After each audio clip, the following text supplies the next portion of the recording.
Hello les amis, nous revoilà pour une critique ciné rapide autour d'un film d'animation, Le Grand Magasin au bonheur des animaux. Comme d'habitude, on va donner notre avis assez rapidement sans trop tourner autour du pot.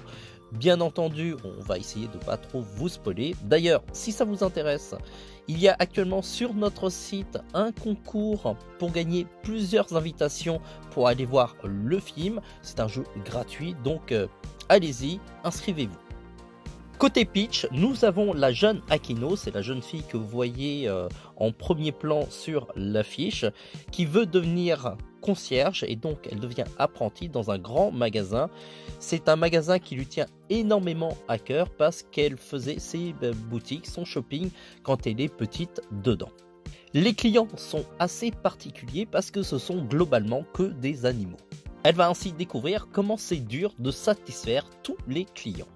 Côté design, c'est assez sympathique. Le rendu rappelle un petit peu Ernest et Célestine avec un trait assez crayonné, mais au niveau du rendu, c'est beaucoup moins aquarelle.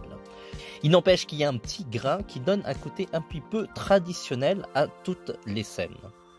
Côté animation, c'est pas forcément fou. Il faut dire aussi que ce n'est pas un film avec énormément d'action, donc il n'y a pas grand chose qui justifie des envolées ou des animations ultra badass. En filigrane, avec toutes les histoires des clients, il y a l'aspect des animaux qui sont disparus et à quel point un animal qui disparaît de la planète, c'est une triste disparition, comme un client qui disparaît d'un magasin. Ceci étant dit, le propos écologique est plutôt léger. On se concentre principalement sur l'histoire de chacun des clients et comment les satisfaire.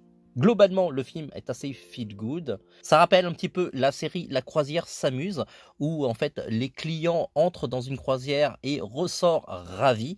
Et bien là, c'est un petit peu la même chose, sauf que là, au lieu d'entrer dans une croisière, ils entrent dans un magasin et les employés vont tout faire pour satisfaire leurs besoins.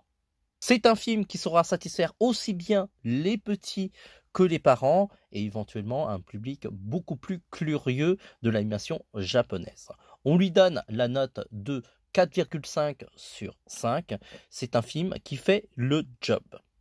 Comme d'habitude, n'hésitez pas à donner vos retours en commentaire, histoire de donner d'autres sons de cloche que le nôtre.